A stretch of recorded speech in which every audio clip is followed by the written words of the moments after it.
Hi travelers. So I think after my Umrah series, a lot of people went and watched my Turkey videos as well, and I got a bunch of questions about Turkey. So I thought I'd just make a video here and share it with all of you, hoping that it is beneficial to any one of you who is planning to travel to Turkey anytime soon.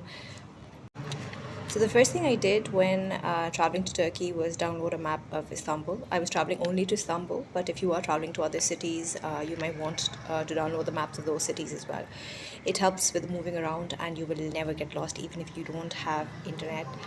You can easily find your way, and if not find your way, you can just probably ask someone. You know generally which area you are in, and you can ask anyone, and they will be able to help you out very easily. I was able to get help from one of those security people at a metro station, and they were able to tell me which metro to take back to my hotel when I was going back from Taksim Square. So, first tip is download an offline map of the city you are going to be traveling to. Next thing that you need to download is Google Translate to Turkish, which makes it easier. You are going to be able to communicate with anyone anywhere without any issues.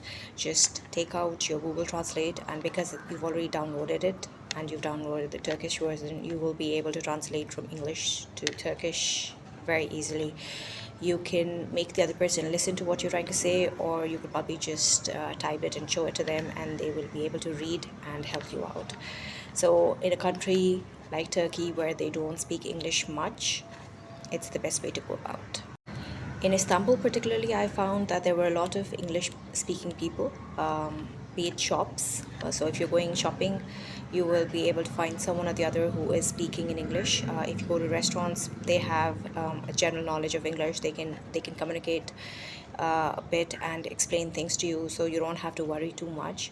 Commercially, you won't have that difficulty where you are trying to communicate with someone in English, but generally with other folks, like maybe the security or the cleaning staff, or you know other local people, you will probably have an issue where you will find difficulty communicating with them, and the best is downloading Google Translate.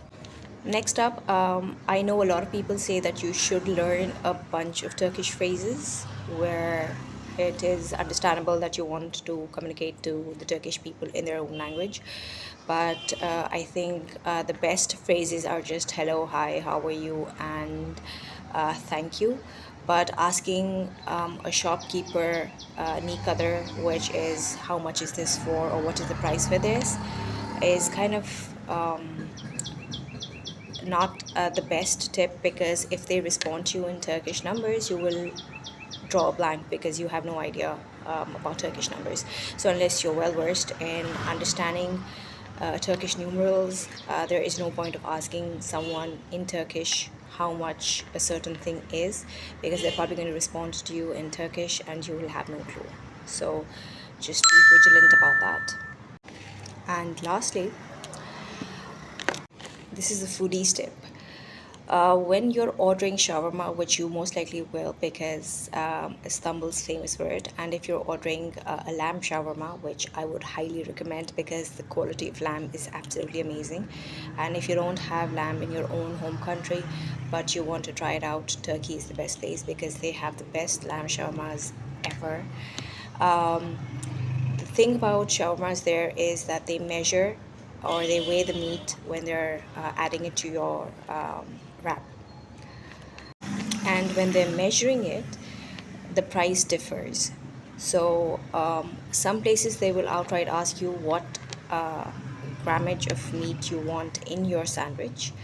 But some places, maybe it's the language, maybe the servers are not able to explain this, so they won't bother asking, but they will just show you the menu and you will have the options. And if you in your mind assume that a small size is perfect for you, budget wise as well as the quantity of meat wise, you need to mention it specifically so that the server knows that you're looking for the small one, because they can just get you the large one, and after eating it's kind of difficult to say that this is not what you ordered.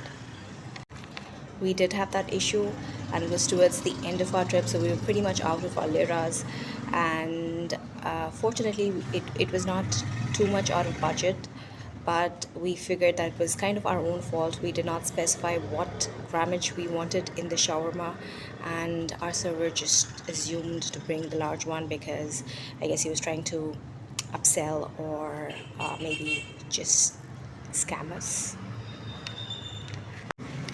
So these were my 5 tips for today. Just a quick recap: one, download Google Maps; one, download Google Translate; two, you can get three, actually three, you can get by speaking a bit of English, especially in Istanbul. It's not a very non-English speaking place. You will find tourists speaking English who can help you out, or you can find even local people there who speak a bit of English and you can get by. Fourth is, do not use Turkish phrases when you are not sure of what the answer is going to be and you may have to carry on a conversation. Just avoid that for whatever reason. And lastly, when you're ordering shawarma, just make sure you know exactly what you're ordering and there are no chances of you getting scammed there. That's it. So thank you very much for being here. If you haven't subscribed to the channel, please do that. I'm going to come back soon with something more. If you have questions about Turkey that you would like me to answer, I'd be more than happy to do that. And I will see you around.